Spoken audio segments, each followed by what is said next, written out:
we go again. Hey, it's Kennedy, my brother from another mother. What's good, bro? I got a question for you, man. What's up? Okay, listen. Um I saw the boy Offset Mm-hmm. been out and about publicly with all kind of different chicks, but specifically here lately, the chick they've kind of linked him up with has been your boy 6ix9ine's baby mom's or ex-girlfriend, right? And I So, think that he was just people was like, yo, she was kind of familiar. Like he may have smashed that back in the day. you talking Whatever about back in the day Selena? is, he's been married. Huh? Is it Selena? No, no, Okay. no, no, no, not Selena. But here's what I'm wondering though, right? What I'm wondering is this though, bro. What if Offset is about to become the game? We always link the game up to everybody because Mm-hmm. here's the thing about it, right? If he's already been married before, right? Right. And they're formally going through a divorce, and he probably is thinking like, nope, I've been there. I'm done. I got my kids. I'm good to go when it comes to that aspect of what people would perceive to be as a checklist item in life. I've done it. I gave it a shot. Wasn't my thing. He's going to be a bachelor forever. So my question then is that he's younger than the game by like at least 10 years, right? So I'm wondering, is it where you're going to see, because Cardi, I don't think that you're going to see her as out with different guys, right? She ain't going to do like Megan. Like Megan seems like like she's very casual when it comes to who she's out and about with, seen with. But I don't think that Cardi's going to be like that because she got kids. But I don't think that Offset's going to matter. So is he going to be hip hop's most eligible bachelor, bro? Nah. Because to me, the game is the one that swoops in, right, and scoops you up when you fresh off the market, where Offset has always been linked with different people, which is possibly, allegedly, why they're going through their divorce. So now I don't look at him as say eligible bachelor. I think that people is probably gonna look at the smash and pass for him, where I feel like I understand that we link game with stuff like that, but game seems like to be the one to swoop in and get you after you done broke up. I think I listen though. This is what I think. I think, bro, that I got a feeling I'm willing to put my money now on Offset, bro. I think. Listen, it wouldn't tell. This is the thing I think. So okay, let's get the music going. I'm gonna tell you about this. All Tell you right, where let's I'm get it. going with this.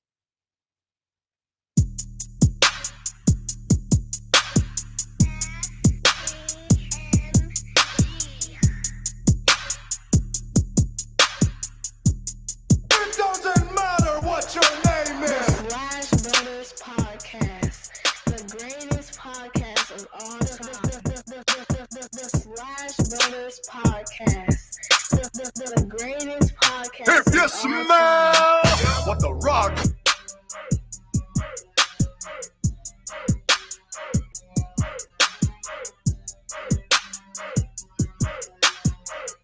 It doesn't matter what your name The is. Slash Brothers Podcast, the greatest podcast of all time.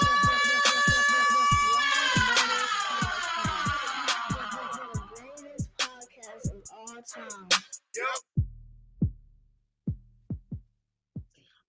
Hey, listen, if you haven't already, be sure to like and subscribe to the Slash Brothers YouTube and Facebook pages. We are live on both platforms at the same time.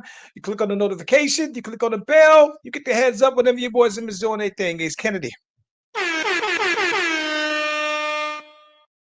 So let me tell you where I'm going with this, right? So this past week, since we last potted, bro, the we saw the untimely death of Rich Homie Quan. And listen, I think that it was a huge thing um for the city of Atlanta. Primarily because for one, how young Rich Homie Quan was. I think he was probably barely 35. Mhm. But I think the other part about it is that Rich Homie Quan was still he came on the music scene in Atlanta, kind of carved his own kind of unique sound and everything like that. And one of the things that heard anyway was that in light of takeoff having already passed, Offset Quavo hasn't been talking since they had the group break up. And I Mhm. think the record somebody said no, that kind of had inspired them to kind of at least start back talking. Now, Quavo has been one of the guys who he might be out with different girls. He's like, hey, I'm single. I can do whatever I want to do, whatever though, right? Doc, it wouldn't surprise me if we get an Offset and Quavo album sometime in the future. Not gonna say near future, but I think that it won't ever be Migos without all three of them. But I can see them doing their own thing. But I also can see that meaning that Offset is back to doing the single Migos, like he is also one of those guys who is just he's on the eligible bachelor list now. Um for hip hop guys though, bro. I can see him being a catch to people. I mean, I don't know. Like I said, I don't agree with the catch thing. I mean, I think he gonna be out there doing his thing, but eligible bachelor means like people is in line waiting to get with him. I don't see that being it. Nah. If okay, my thinking is that if girls are already knowingly in relationships with him while he's married, then him being completely available, right, makes him that much more accessible. Yeah, but the stigma behind him is the fact that he ain't good in relationships, is what I'm saying. So again, smash and pass, cool. Relationship, eligible bachelor, like you trying to lock him down. Nah. Is that what so is that what eligible bachelor means? That's Someone who's potentially gonna. eligible, right? Eligible bachelor. They have a show called The Bachelor and The Bachelorette. Everybody's in line trying to get with this person. But nah, I think if you're trying to have a good fun weekend, a good time, yeah, he's the one. But eligible bachelor, nah. I thought that could still maybe I looked at it differently, right? I thought that when you're an eligible bachelor, this is somebody who you're eligible to just be public in any kind of relationship with. I guess I say that to say this. I guess that I'm just kind of thinking like, all right, well now he can be if he's smashing past, he's out there, whatever. I think that what I fully expect is that he would have more public relationships, whatever they are. I think that he'll just be like, I don't care no more. I'm out here. Yeah, but uh, I think the difference that you and I are having, right, is because I don't think he's ready for no relationship. I think he's just gonna be like, I think he's gonna be out and about doing his thing, and that's, I mean, yeah, he can be public with anybody, but relationship, I don't think that's where it's at. So when you say bachelor eligible, like saying as in you ready to be down with somebody, and I don't think that's where he at. And listen, man, I'm gonna be honest with you. I'm rooting for Offset on this one, bro. I love we love some Cardi on the show, but I'm I, rooting for Offset on this one. yeah. I'm rooting for Offset, and I'm gonna tell you why. I think that Offset, like this is the thing about it. There are a lot of guys who will get married, and then if after an untimely, unexpected divorce, they might just say, "Hey, I ain't doing it again, bro. I gave it a shot. I'm not getting married ever again." Well, And when that happens, those guys tend to go George Clooney, be Bastards, Brad Pitt, be the rest of their life. You could see them go Bastards, and not just that.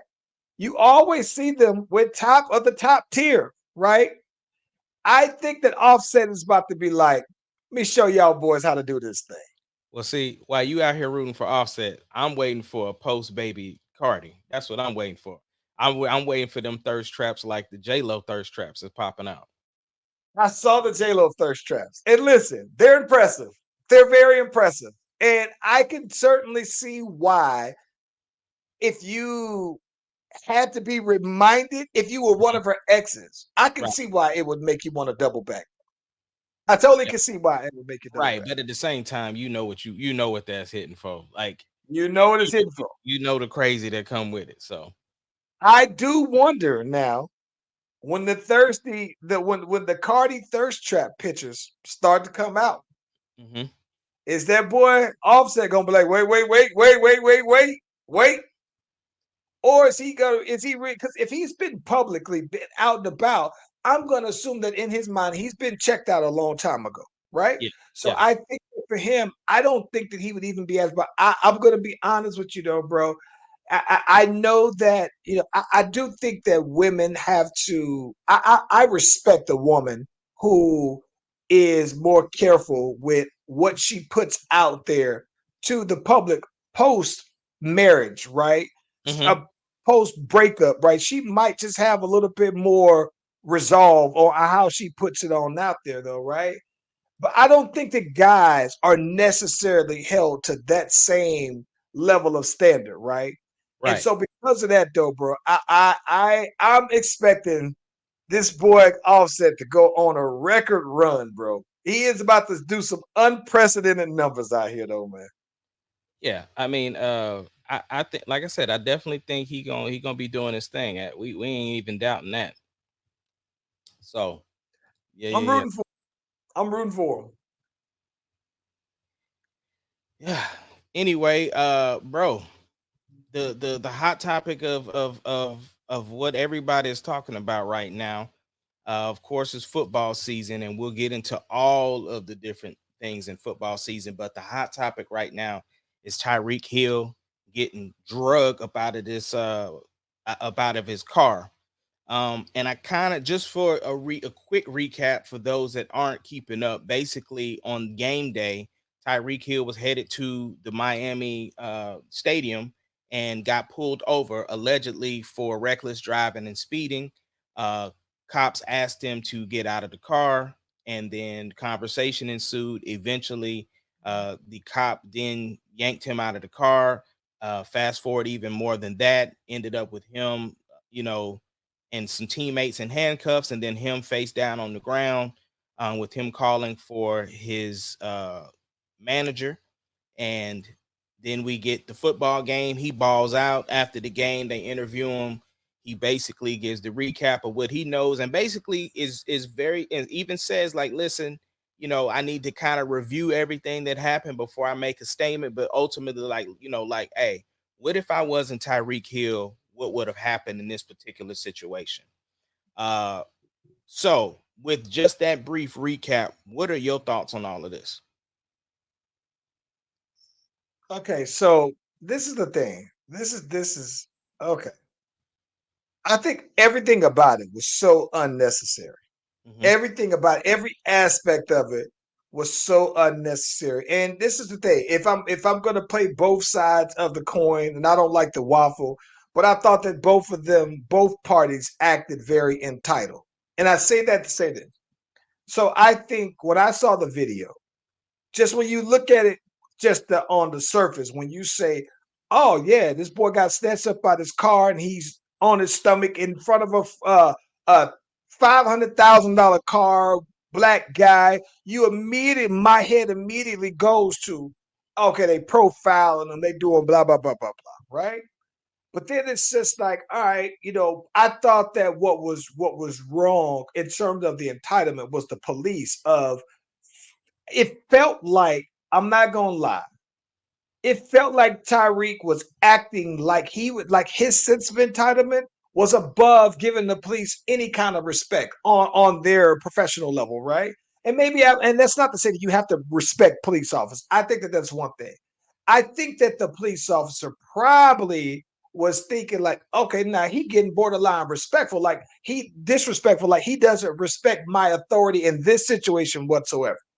Fine, that's all cool, right? But I think that the one thing it was so the reaction. I don't think that to me it didn't seem like Tyreek was ever a threat.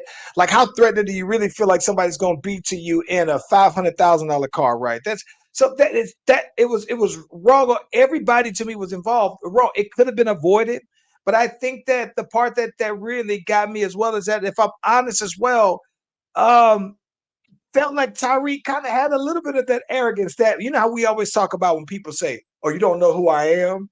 Like it felt like it had a little bit of that in there to me as well. And that to me is what I think that really incited the police officer to go over the top. So it's like it's to me the whole thing was something that I think could have been avoided. I thought that the whole thing was totally over the top, but everybody was over the top. The police were over the top. Tyreek Hill was over the top. It's just one of those things to me to where it's just like I don't know how you say there's any teachable moments there because but the police are trained for those scenarios. A civilian isn't. So I would expect more resolve from a police officer. So if I was going to say more, who's more wrong, I'm going to say a police officer because he's trained for that scenario. But I just think that it was uncalled for, everything about it to me, though, bro. Okay, so I'm kind of on the same page with you, meaning that I think that all things can be true within this scenario. Yes, more of the blame I do think it is on the police only because of the fact they did not do anything to de-escalate the situation. Because at a point, Tyreek Hill even calmed down. I mean, I'm sure he's embarrassed. Uh, he's pulled over in front of his work, in front of his job. He got teammates driving by seeing it. You know what I'm saying? There's a lot going on. Um, and he is a black man, expensive car in Miami. Uh, but the same token, it's the way that the cop was amped, right? Because nobody else was that amped but him, right? Yeah. And I feel like while because one cop came in hot when he was like there was two that came in hot originally like look, roll your window down or we gonna snatch you out, right? And I don't think they were wrong in saying that because if it had have been a civilian and one of us had to said the same thing, I don't think it would have escalated like that. But I do what I'm saying is I do think similar results would have happened had you not complied with what was going on because all you had to do was provide your driver's license, your registration, your insurance, got the ticket, you would have been on your way. But it did escalate because and it started out with Tyreek responding the way that he did. At the same token, like you said, as a trained professional, someone who's supposed to serve and protect, you are trained to be able to de-escalate situations and not amp it up the way it was. And that's why I feel like he was put on administrative duties because of the fact, in that and I commend the police for releasing the footage because they didn't, they released all 100 hours or whatever the case may be of the footage, and we did get to see unadulterated film of that, and I thought that definitely it showed that the police were wrong in the way he was escalated because I mean he was just snapping at everybody, bro. And so This is the thing I hate. I hate. The thing that I hate the most about police is when I feel like a police is getting in their feelings personally, right? yeah, It's like to me that's what it was. And see, for them, but I'm not a police officer, right? So I can't say how if somebody who's what I'm saying, like if somebody who's in this fly Ferrari and he's coming across like if I pulled you over right, for reckless driving in a speed limit. If I say you're going 25 miles over the speed limit, I pull you over and you coming to me like, skip my ticket and beat it. And I might feel some kind of way about that though, right? So I mean, so I can't say what I would have done. I've never been in that scenario, but I think that could it have been avoided? Yes. And I think it could have been handled differently by everybody that was involved there though. but Charles, you're still in control, right?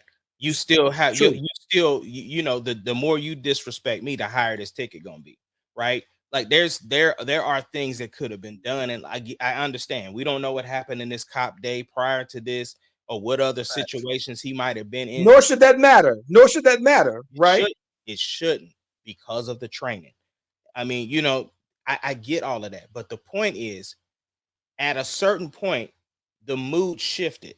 Him talking about quit crying, him talking about oh, you ain't think about that when your ears didn't have surgery when we was telling you to do whatever earlier. Like all of that missed me with all of that. You know what I'm saying? You already got me in handcuffs sitting on the sidewalk. Why are we still where is the threat from that point? right?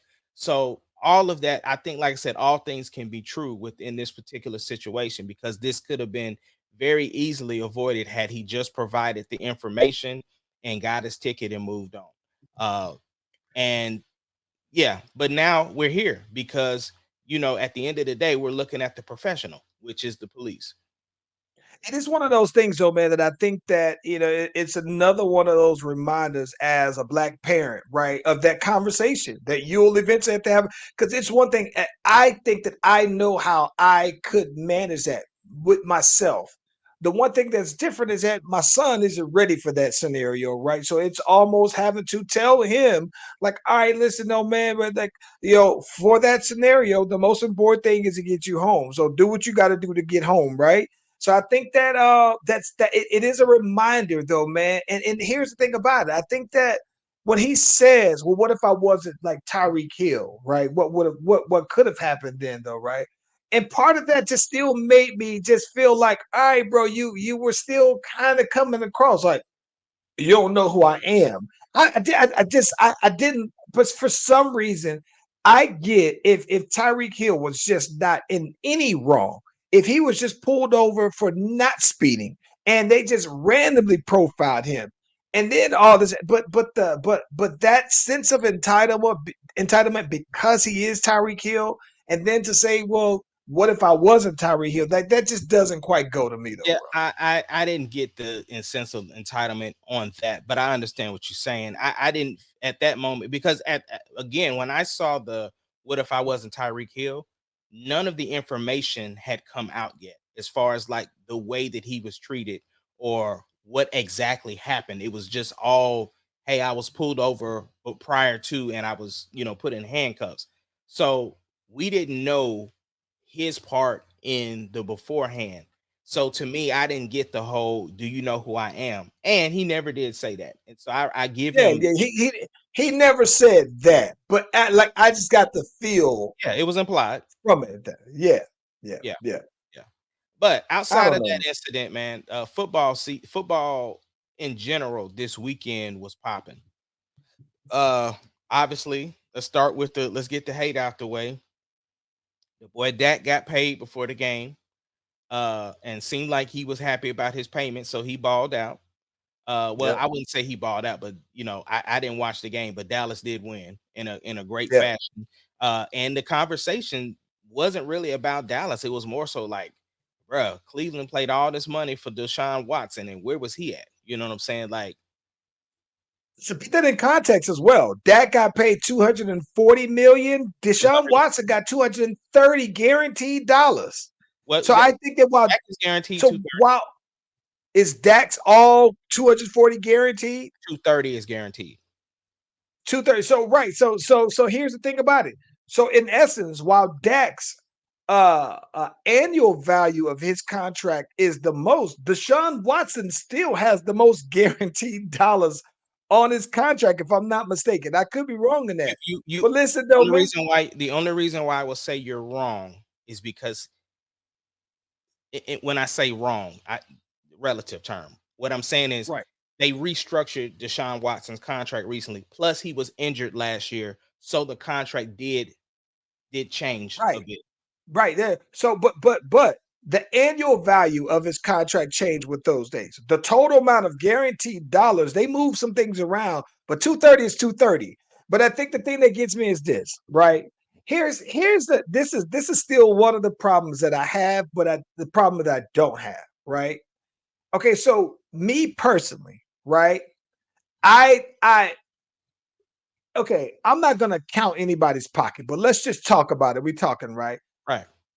For me, I have a problem with anybody in the league making anything more or close to Pat Mahomes. Because to me, That's the standard. Pat Mahomes, not only is he the standard, there's no the second best person is probably either Lamar or Joe Burrow. And the second place is far. It's far. And when listen, I just couldn't help but think, right, that even on that play when Lamar played against the Chiefs, Mhm. and when Lamar threw the touchdown at the end to tie it up, and the bro toe was right out of bounds, and it was like, oh, he just was that much. In my heart of hearts, I just don't think that happens with Pat Mahomes. Pat Mahomes just gets it done. So to me, it's like this is the thing I think is crazy. I think that Pat Mahomes has lost to Joe Burrow more than any other quarterback, but Lamar beats Joe Burrow easily. And then Pat Mahomes beats Lamar easily, right? So they have this little circle. But even then, I don't think that neither one of those are close to Pat Mahomes. And I root for Lamar hard. And I like Joe Burrow. But there's Pat Mahomes, and then there's a second tier below him. But even with that said, though, right? I think the part that's hard for me to wrap my brains around when it comes to Dak is that I do understand that with Dak, there is a premium that comes with being the Dallas Cowboy quarterback. I Mhm. totally get that, right? Because I think that there is a pressure that's on him that's unlike any other quarterback that's in the league. But I also think that I have part of me feels like I have an issue with a guy or any guy making more than Pat Mahomes, one, but also guys that are top five paid quarterbacks that have never won Super Bowls. And in most cases, only two of them have actually gone to a Super Bowl, right? Jalen Hurts and Joe Burrow. So when I see Trevor Lawrence getting paid, and when I see Dak to me has the worst case of why he would be the top quarterback. And I say that only because yeah, he's gotten to he's got them, he got all these numbers. But Dak has had time after time after time. He's had more opportunities, right? He's been given more weapons and more resources than any other quarterback, though, bro. And so I'm looking at him and I'm thinking like that he's the highest paid highest paid player ever. And the resume just doesn't match it to me, right? And so make your money. I'm all for you getting all the money that you can make, though, bro. But at some point, though, right? Like, can you imagine how much Dak would make if he would have won one Super Bowl, bro? I mean, I get it, but with everything that you just said, all that, the stats, the weapons, the Pat Mahomes comparisons, the Joe Burrows, the all everything that you said, Dallas still could not afford not to pay Dak. The thing is, Facts. and they got He had one all more. the leverage. He did have all the leverage because who you gonna turn it over to Cooper Rush? You gonna Trey turn Lance. you gonna turn over to Trey Lance? Trey Lance, I watched him in preseason. He ain't ready still. He still ain't ready. So what I'm saying is, if you're telling me that you are a quarterback and a coach away from winning a Super Bowl, what are we doing? What are we doing? Because what How other long have they been a quarterback and a coach away? I understand. I 9 years. understand. Right. I understand what you're saying. But this year, you still have to assume that these players are still within their prime. Michael Parsons and CD, they're still in their prime to where you can make moves this year. Like you can't And just entering their primes at that. Barely entering their 100%. prime. So Yeah. what I'm saying is, what other options do you have at quarterback right now in order to put them in a position to still play at a high level right now? I would say, listen, this is my thing. I only think that Dak, this is gonna sound crazy. Okay. I only think Dak is overrated because he plays for the Cowboys, right? I think that I think that Kirk Cousins isn't overrated. I think that Kirk Cousins, they should be, everybody should be thinking Kirk Cousins, by the way. But I think that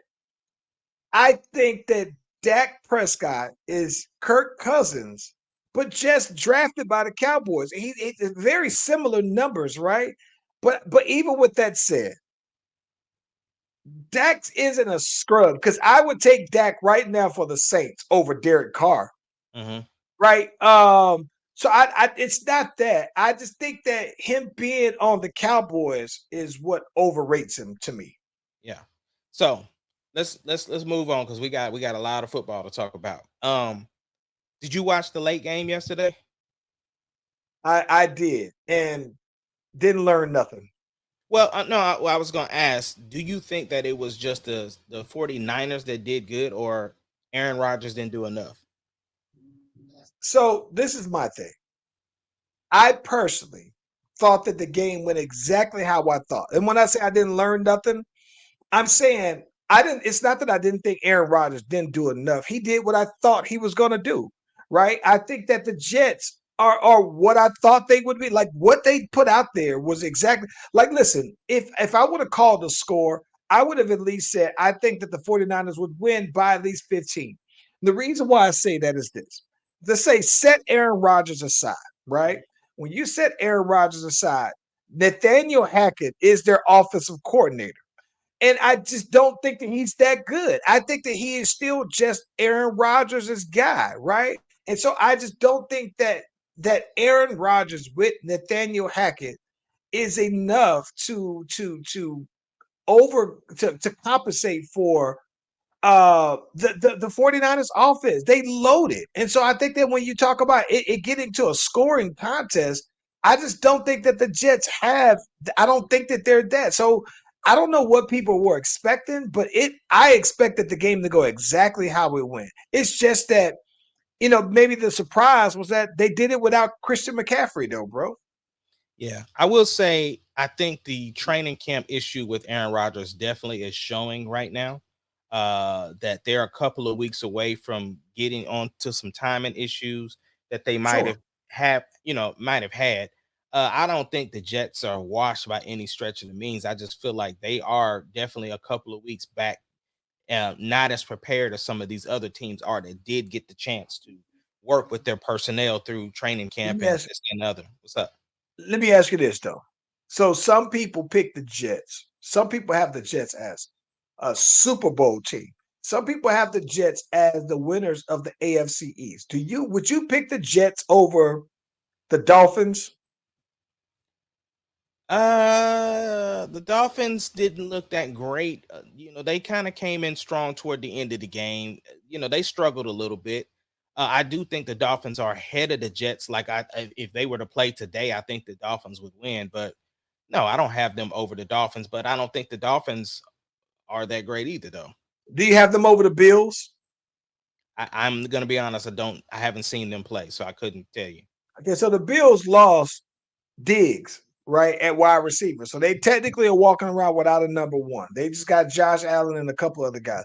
Like I said, I guess my thing is this though. I just don't think enough. Like I know that the Jets have a great defense, and I don't know how great their defense really is. Like I know they got Sauce, and I like Sauce a lot. And they got a couple of guys as well, but I don't know, man. It's just I feel like they're hyped because they're the Jets, though, bro. And people want these New York teams to be so good. Now the flip to that is the Giants, they in trouble, bro. Because Daniel Jones is trash on Tuesday, bro.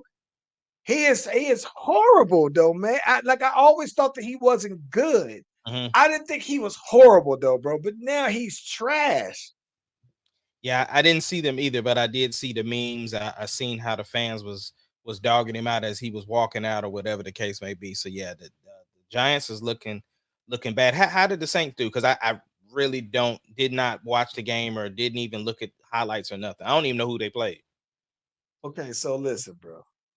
We played against the Panthers, Okay. and we dog walked the Panthers, right? And listen, here's the thing I think that's crazy to me. I'm gonna go, and this might be too early to say this though, bro. I think Bryce Young is gonna be a bust, bro. I think that Bryce Young is I think that Bryce Young's career will be less than like Marcus Mariota. Hmm. I think that he's gonna be like he was the number one pick. So I think when you think of all the quarterbacks who were top 5 picks, Zach Wilson, I think he's gonna be like Like, listen, Bryce Young is so bad to me, right? That if the Carolina Panthers got the number 1 or number 2 pick, I can see them picking Shador Sanders and just Doing how the Bears Zach did. Wilson him. Yes. Like the way they did, like the way that the Jets did Zach Wilson, Mhm. I can see them because listen, you know how when we were saying that the Bears wasn't putting the line around Justin. Justin Fields, I don't think that the Panthers line is any better. It's horrible, right? But outside of that, though, man, I think that Bryce Young put on some weight, and he still looks little, bro. He looks like a kid out there. He looks smaller than Shador Sanders to me, and Yeah. I just think that what's crazy about it is I just don't know if he has the arm strength to make all of the throws, and he doesn't have the size to take the punishment to me either though. But I think he's gonna be. I think that it's one of those scenarios where you were just drafted to the wrong franchise under the wrong circumstances, and I think that he's gonna be. I think he's gonna be a bust though, man. It's early. How did Carr look though? Okay, so bro, Carr looked decent, and Okay. this is the thing about it. Carr looked decent, but Carr, this is what I tell people all the time. So we got my boy Shaheed, and he made the Pro Bowl, right? He's our running back out the backfield. He also does special teams. He's the only person that Derek Carr throws the ball to most of the time, right? So he throws, and he always has a matchup. He's always lit. He comes out of the backfield and he's matched up with a linebacker. He's fast. So they throw it over the top to him. Almost all the big plays are to him. We got Chris Olave out there who they never throw the ball to a lot. Like they don't. I remember when we had what's my dude who was out there stealing money from us for Michael Thomas. And Drew Brees would always force it into him because he would find a way to get off on 10 yards on the slant. And it was always a first down. I think Chris Olave can be like that, but I don't think that Derek Carr looks like that. Now, we had some pick sixes and we've had a lot of things, oh man, but Carr looked decent, but it's still like I think that if Carr played the way he would have played against another team, we'll see how he played against Dallas Cowboys. Matter of fact, we played them on Sunday, and that will tell me what this game will tell me exactly what I need to know about how the season will go for Derek Carr. Yeah. I know you didn't ask, but you obviously see my Bears hat. So my Bears did not look great. We did not look great. Well, I'll say Caleb didn't look great. He could not throw anything. The defense like flustered him. He was out of sorts. He did not look. It was 17-0 the start of the game. And they had whatever little young dude from Tennessee had him looking like a superstar, right? And then we just all of a sudden figured it out and it clicked and the defense just went ham. I'm talking about special teams did their thing, defense did their thing. Only thing Caleb really did was threw a 2-point conversion. That was it. Other and they if like any of his bonus money, he got to take care of the defense and the special teams because they won that game for him. And I don't think that's going to be indicative of how his season is going to be, but he definitely struggled, especially at a home game. He struggled hard week one. So we skated by. A win is a win. That's one down, but we got to look better because we can't, obviously now with Green Bay having the quarterback issue, if we can, play them while Love is out because he'll be out for about 4 to 6 weeks, or a little bit longer, whatever. MCL strain. So yeah, we did not look good defensively. We showed up. So yeah, Hey, listen, I'm gonna be honest with you, man. I thought that I this is gonna sound crazy, but he played how I thought he was gonna play. I think that to me, this is the way I look at it. I think that once you play those first games as a rookie, it's very rare that you come out smacking people on top of the head as a rookie, right? I think that you come out, you really get the real speed of the game, not the preseason speed of the game. I think that NFL coaches give you real defenses so the disguises are better. I think that everything about it tells me that now he may be. I'd expect that if he is what everybody thinks he is, or would be that he'll make adjustments. But in terms of the first game of it, I think that most rookies come out and play exactly how he played, though, bro. Yeah, yeah. I I, think that seeing that is the exception. Yeah, but I do think he is definitely in a better position though. Like he's not coming in like Justin, right, where he's going to be running for his life the entire time. I do think our offensive line did get a little bit better, and I do think that Chicago really is a decent team this year that can easily win 10 games if we, lock in and play the way that I believe we can. I don't I like previous years I would tell you from the jump, like, no, I ain't expecting nothing. I do expect us to win some games this year. And like I said, I really don't think he's gonna struggle like this long term. What's up?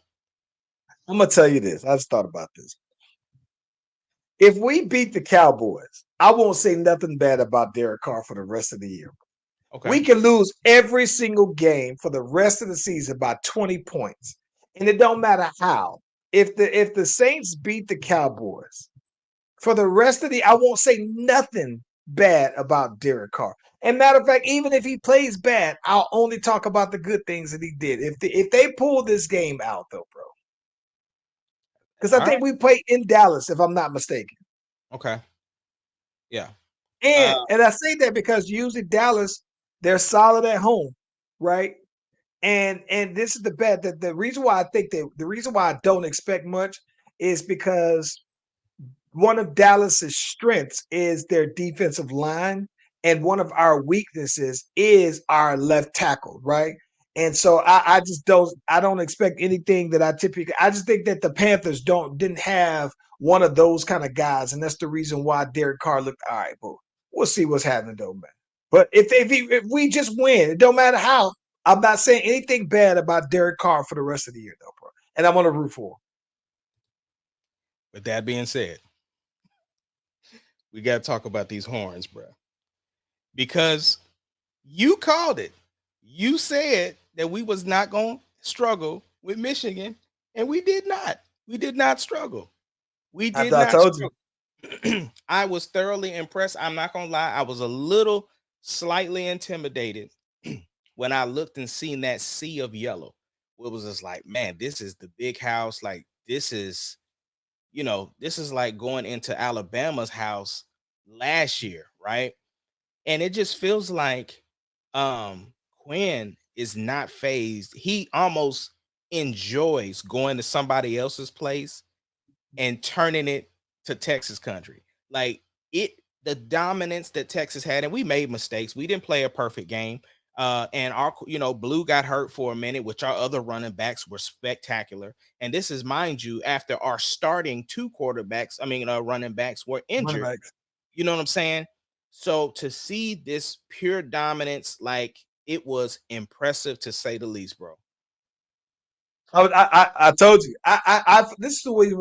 The reason why I thought that was going to be the case, it happened the way I thought, is because I think that while Michigan had their championship run, the year before that they were solid as well. But Michigan just even with Jim Harbaugh there, they didn't necessarily just reload, right? They had some good guys that had been around for a while, and it took them some time. So I thought that offensively that they would take a big step back, because I never thought that they had, like, we know for sure we got Manning coming up, right? When Ewers is gone. So I don't think Michigan had that. And when I saw Michigan struggle against Fresno State, I said, you know what? Here's the thing I think that I was surprised about. I was more so surprised that Fresno State, for one, Michigan had 13 guys from their team, 13 guys that went to the NFL. That's a lot of talent. And so if you're not reloading up to replace 13, like, I think for every guy that goes to the pros from our team, we got another guy that's ready to come on up in his place that's just as good, right? And I didn't see that from Michigan, because Fresno was one of those games where you are supposed to score 30 points. When they didn't score that, I just didn't think that they had enough to score the 30 that it was going to take to beat us. If you couldn't score 30 on Fresno. So it went exactly how I thought. And listen, I didn't even talk trash to my boy Cinematic because Yeah. I expected it. And he never told me, oh yeah, we gonna whoop him. So shout out to him. But he's the reason why I didn't even have to post much about it because I didn't want to feel like I'm rubbing it in his face at all. Yeah, I feel that. I will say this before we move on. I think what's interesting to me is because of the fact that we are about to be, commentators are starting to kind of talk about Texas, and I don't want to get the number one spot. I don't want to be number one. I don't want the target. Like the target is already moving towards us. Like we're gonna start getting everybody's best shot. So that's why when we were playing, and I do think this is a huge confidence boost for them, regardless of what you want to say. Oh, Michigan yeah. won the championship last year, right? So their name still has value. We didn't play, like you said, a Fresno State or a team that we are expected to completely blow out. People, it was kind of 50-50 ish as far as who was going to win that game, which team was going to show up. But you know, I was very proud of the fact that we handled business the way that we did. On the flip side, the other party that joined the SEC, Oklahoma, they they almost gave it up to Houston, bro. Hey, listen, bro. I don't know what was worse because didn't Oklahoma didn't play that good the week before, right? Yeah, they did. They blew Okay, out. Yeah, okay. But here's the thing: the only reason why people aren't talking about Oklahoma is because Notre Dame lost to Northern Illinois, bro. Paid them boys like almost $1.5 million to come up there and whoop them. But I think, bro, that listen. I'm not gonna say I don't know how good Houston is. I know that Houston a couple of years ago was up there, right? right. So they may got some guys left over, but it's still Oklahoma, right? No. So Houston looks like a mid-grade Big 12 team. Like they, what I'm saying? I like when if you say who's going to be the Big 12 champion, I don't Houston's name is not coming up, right? They are a mid-grade team at best for the Big 12 because they literally lost that game. They didn't they ended up getting a safety. You got to think the game it was 14-12. All they had to do was kick a field goal and they would have won because OU didn't score the rest of the time. Instead, they got a safety hit on them. So that gave them 16-12. And that's what the score was at the end of the game. Let me tell you who I'm more disappointed in, bro. Right? I'm so disappointed in Baylor, bro. I'm so disappointed because here's the thing about it: the field is open for the taking. And Mhm. what I think is crazy to me is that I can't tell if Baylor just doesn't have the players or if Baylor's coaching is just that bad. Now, their coach that they have is supposed to be like one of those program builders, but they've taken a step back now. This looks like 2 years in a row that I thought that they would be. I thought that Baylor would. I thought that Baylor last year was supposed to contend to win the Big 12, and they look horrible. And already they look horrible. Way more though, man. And maybe it's Baylor, so maybe someone outside of the Big 12 and who's not familiar with just like, oh, it's Baylor. No, I thought Baylor legitimately was supposed to be a much better team for the last 2 years, though, bro, because they won the Sugar Bowl 3 years ago. Yeah. What we doing? The homeboy Sherman was doing the jet sweep. He was killing it clean, doing his thing. And I thought for sure, bro, like, come on, man. Baylor got some dogs on their team, though, bro. And it just makes me wonder if they don't either got the quarterback or they don't have the coaching. Yeah. Any other And game, that, bro. any other college game because OSU, they were down to the wire with Arkansas. They ended up winning in double overtime, which that to me wasn't that big of a deal because for them, they're playing an SEC team, right? So the Yeah. fact that they found a way to win, it wouldn't have been as big of a deal it had OU lost. Yeah, I'm not mad at that. A win's a win. Like I'm not gonna criticize somebody for winning a game ultimately. I'm not gonna nitpick it though. But other than that, though, man, no, bro. I think that Notre Dame is one of it gives you overrated vibes. Gives you very overrated vibes. They won some rings years ago that all these Notre Dame fans are still riding on. Jerome Bettis ain't coming through that door. They got some old rings though, bro. Their fans are faithful. Old championships though, bro. Yeah. Yeah. What else we got, bro? Listen, did you? I know you probably know this as a Star Wars fan though, bro. Just off of sports, bro. You said James Earl Jones, bro. Yeah. This one did not hit me like that. Reason why is I think that at 93 years old, that he lived a long, full life, has had a very successful career, is recognizable in so many different facets, whether you know him as Mufasa, whether you know him as Akeem's dad in Coming to America, whether you know him from Darth Vader's Star Wars, you know, James Earl Jones, that iconic voice and the life that he lived.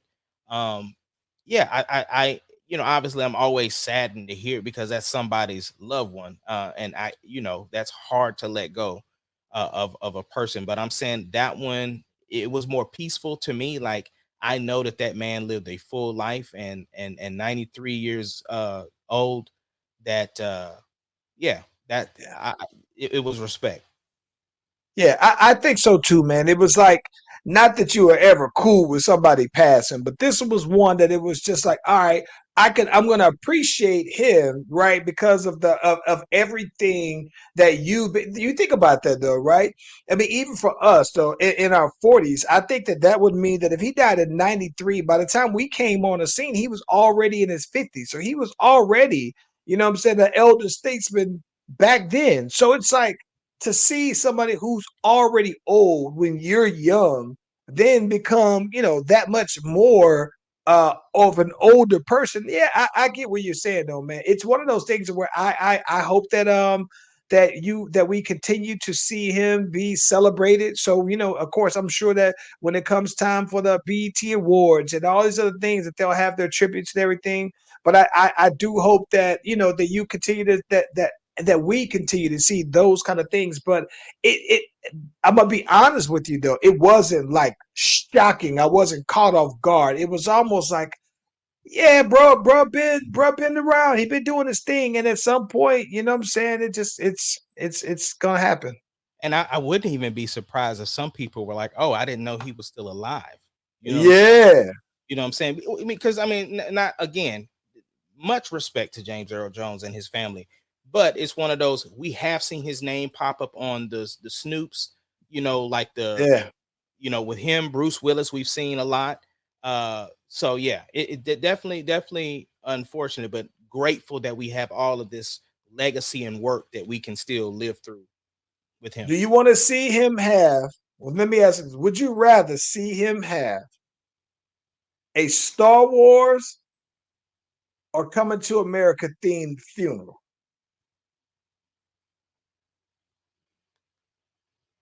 Probably Coming to America. Although the problem is, right, we watched him have an on-screen death in Coming to America, and it was Yeah, whack.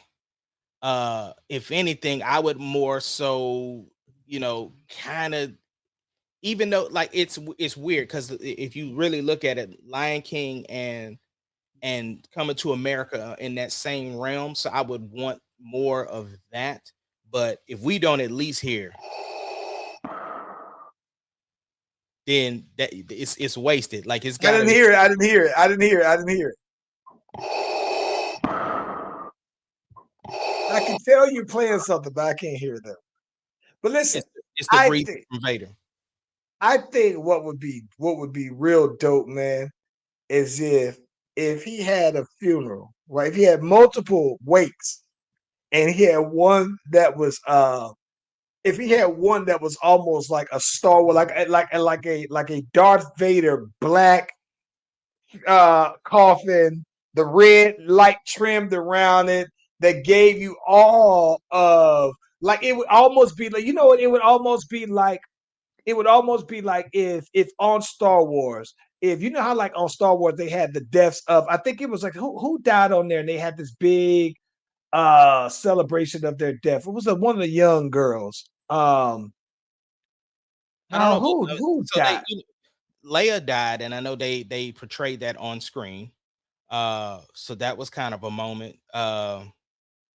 Because I would want to see them do. I would want to see them do where if you had someone who was a Sith Lord died in action, and it would be like if the Republic was celebrating him, and it would be all the way that you would do that if he died in action, and then you would basically say, "Oh, we're having this funeral for the Sith for the biggest Sith Lord." Though that would be epic, though, bro. yeah, yeah. Salute to that family. In the realm of celebrating life, we did have Pastor Reed's funeral over the weekend. Huge homegoing celebrations. Friday night there was something. Saturday it was something. Obviously Facebook has been on tribute for quite a while, since the passing was announced. uh my parents came up and we were able to watch or listen to the funeral, uh because they had so many measures in place for the people that could actually be at the actual event. But still, you could feel it all over this state and city, the impact that he had.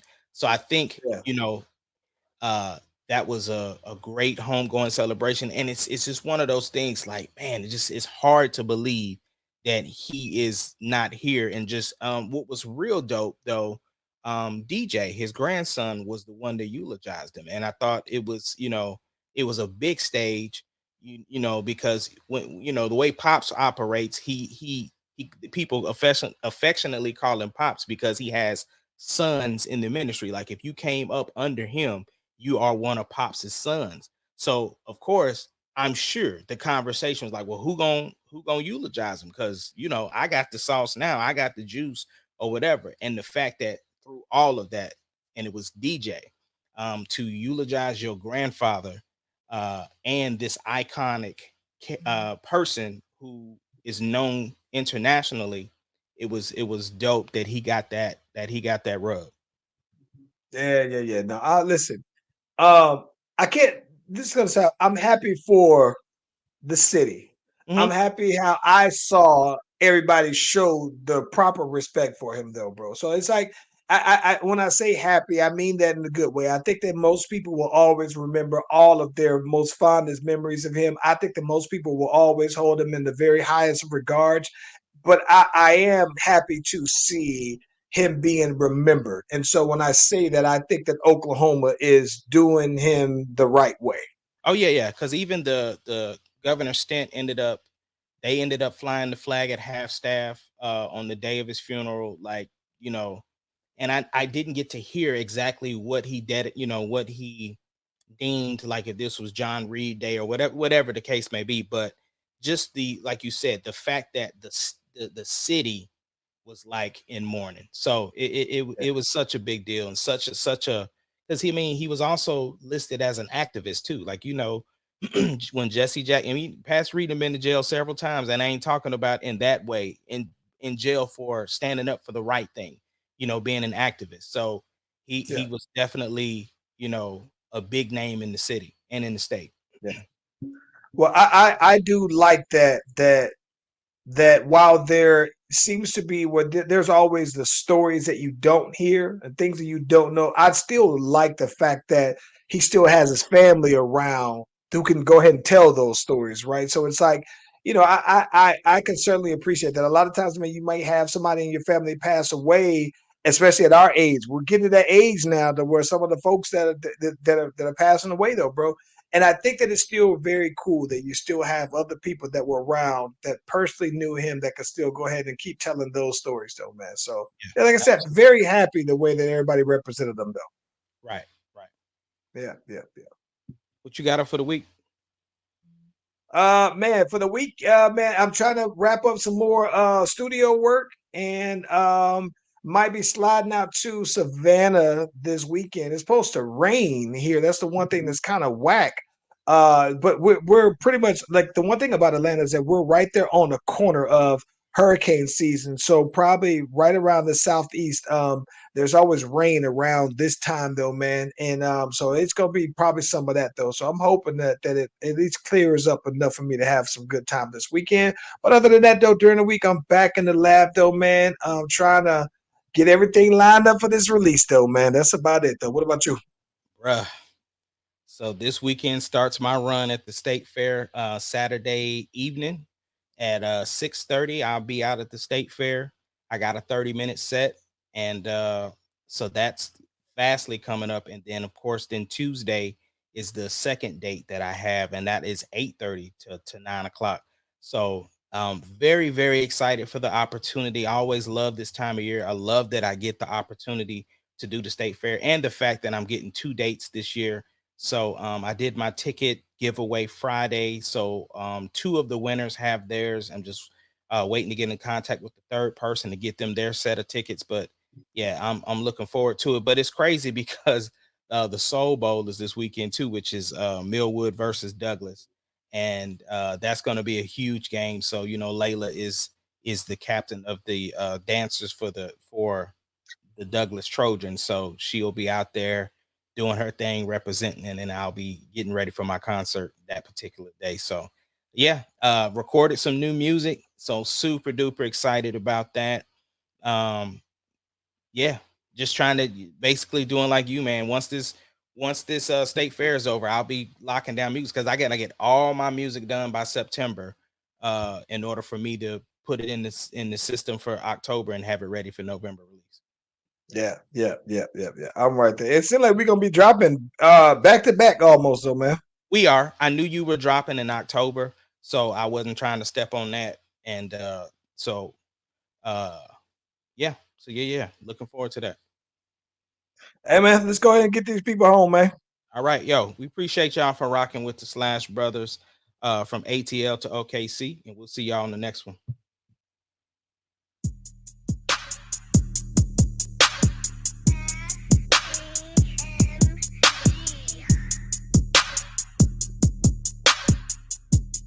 It doesn't matter what your name is. Slash Brothers Podcast, the greatest podcast of all time. The Slash Brothers Podcast, the greatest podcast of all time. Yep.